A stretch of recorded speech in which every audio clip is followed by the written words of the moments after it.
Welcome to my channel Scaler education. आज आम चतुर्थ श्रेणी साहित्य बहिर द्वादश पद्य करिदियो मते साई पद्यटीर अभ्यास कार्य करिबा जार कवि हेउचंती कवि बटकृष्ण स्वाई। ताहेले चलो अभ्यास कार्यर 1 नंबरटी करिबा। आस कथाबार्ता हेबा। क कवि झंकालिया बरगछ न होई केउ गछ हेबाकू चाहुचंती ओ काहिकी। उत्तर कवि झंकालिया बरगछ न होई छोट तुलसी गछ हेबाकू चाहुचंती कारण से माटी चौरारे दांड अगणार शोभा बढ़ाइबा सहित दियंक पाखरे नीति लागी हेबे। ख तुलसी गछर आउ कौन उपकारिता रहिछि। उत्तर तुलसी गछ शोभा बढ़ाइबा सहित दियंकु लागी हुए। एहार पवन देह पाई हितकर। एहार पत्रर औषधीय गुण अछि। ग कवि काहिकी महुमाछीटीए हेबाकू चाहिछंती। उत्तर कवि महुमाछीटीए होई विभिन्न फूलरू महु आनी परहित लागी ताहाकू वितरण करी जगतकू बंधु करिबा पाई महुमाछीटीए हेबाकू चाहिछंती। घ महुमाछीटीए आमर की उपकार करे। उत्तर महुमाछीटीए गुणु गुणु गीत गाई आमकू आनंद देबा सहित विभिन्न फूलरू मधु संग्रह करी रखिथाए। एही महु आमर उपकारे लागे। ओ पलाश फूल ओ गंगशिउली फूल मध्यरे कौन पार्थक्य रहिछि। उत्तर पलाश फूल बड़ एवं मनोहर। एहा बासहीन किंतु किछि दिन पाई वृंतरे रहे। गंगशिउली फूल छोट ओ बासयुक्त। एहा किंतु संजरे फुटी सकाळकू झड़ी जाए। च कवि समुद्र न होई झरणाटीए हेबाकू काहिकी पसंद करिछंती।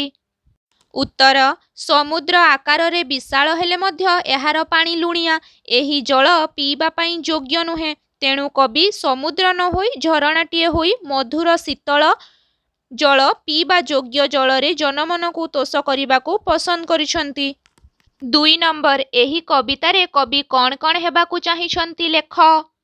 उत्तर एही कवितारे कवि तुलसी गछ महुमाछी गंगशिउली फूल टिकी झरणा ओ माटी दीपटीए हेबाकू चाहिछंती। 3 नंबर क स्तंभरे थिबा केउ शब्द सहित ख स्तंभरे थिबा केउ शब्दर संपर्क अछि ताहा बाछि पाख घरे लेखिबा।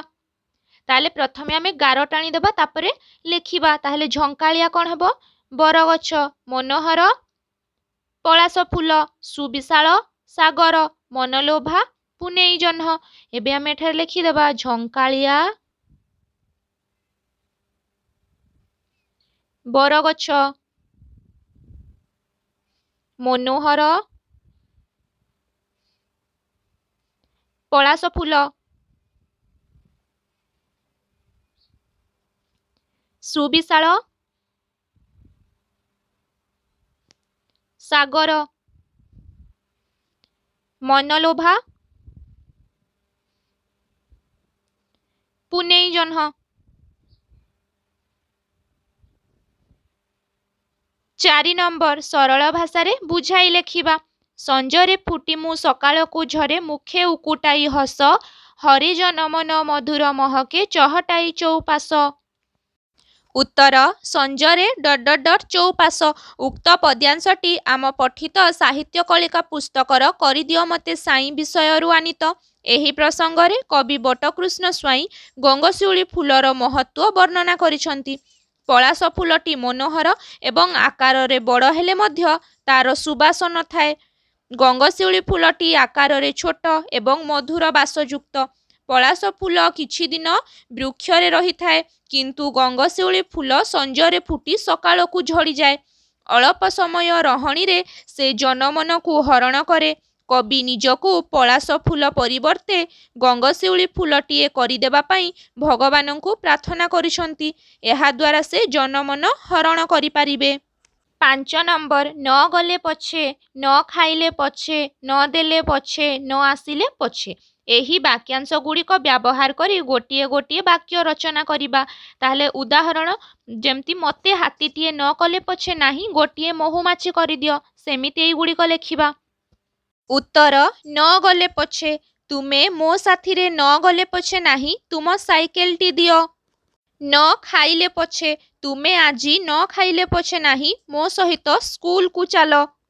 न देले पछे ତୁମେ ମୋ କଲମଟି ନ ଦେଲେ ପଛେ ନାହିଁ, ବହିଟି ଫେରାଇ ଦିଅ। ନ ଆସିଲେ ପଛେ, ସେ ନ ଆସିଲେ ପଛେ ନାହିଁ, ଅନ୍ୟମାନଙ୍କୁ ବାଟ ଛାଡ଼ିଦେଉ। 6 ନମ୍ବର ପଦ୍ୟଟିକୁ ପଢ଼ି ଶବ୍ଦଗୁଡ଼ିକର ଅର୍ଥ ଲେଖିବା।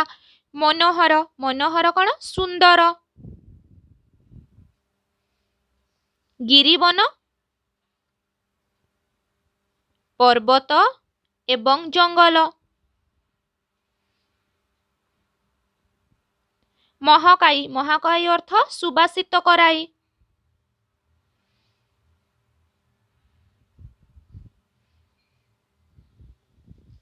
ସୁବିଶାଳ, ସୁବିଶାଳ ଅର୍ଥ ଖୁବ୍ ବଡ଼।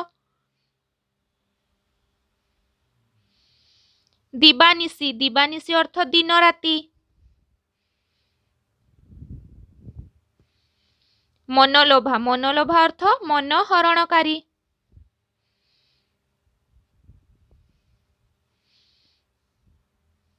ସାତ ନମ୍ବର ଗୁଣୁ ଗୁଣୁ ପରି ଆଉ 5ଟି ଯୋଡ଼ା ଶବ୍ଦ ଲେଖିବା। ଆଉ କ'ଣ କ'ଣ ହେବ? ଗୁଣୁ ଗୁଣୁ ପରି, ଶୁଣୁ ଶୁଣୁ,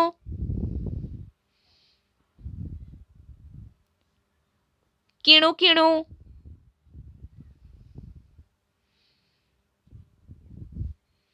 ଝୁଣୁ ଝୁଣୁ,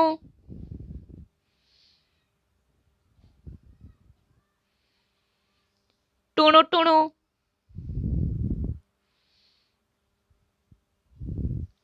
ବୁଣୁ ବୁଣୁ।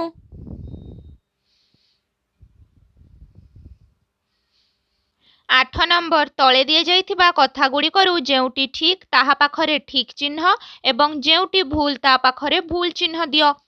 କ, ଏଠାରେ କବି ବରଗଛଟିଏ ହେବାକୁ ଚାହୁଁଛନ୍ତି। ଏଇଟା ଭୁଲ।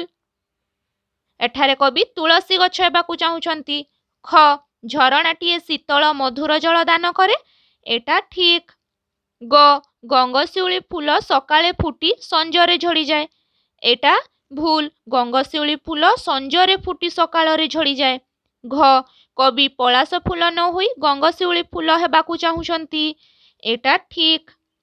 ୱ, ମହୁମାଛି ଜଗତକୁ ବନ୍ଧୁ କରିଥାଏ। ଏଇଟା ମଧ୍ୟ ଠିକ୍। ଚ, ପଳାଶ ଫୁଲର ଭଲ ବାସ୍ନା ଥାଏ। ଏଇଟା ଭୁଲ। ପଳାଶ ଫୁଲ ବାସନାହୀନ। ଛ, ଆମେ ସମସ୍ତେ ପର ପାଇଁ କାମ କରିବା ଉଚିତ। ଏଇଟା ଠିକ୍। ତାହେଲେ ଉପର ଚିତ୍ରଟିକୁ ଦେଖ। 9 ନମ୍ବର ଉପର ଚିତ୍ରଟି ଦେଖି 4 ଧାଡ଼ିର ଏକ କବିତା ଲେଖ। ଉତ୍ତର, ଫୁଲରେ ବସି ପରଜାପତି ଦିଶଇ କେଡ଼େ ଶୋଭା, ଡେଣା ହଲାଇ ସୁରଙ୍ଗ ହୋଇ କରଇ ମନ ଲୋଭା, ଜାଣକି ଭାଇ ତରକା ସେହି ଦିଅଇ ନାହିଁ ଧରା, ତାପରି ଆଉ ସୁନ୍ଦର କେହି ଜଗତେ ଅଛି ପରା।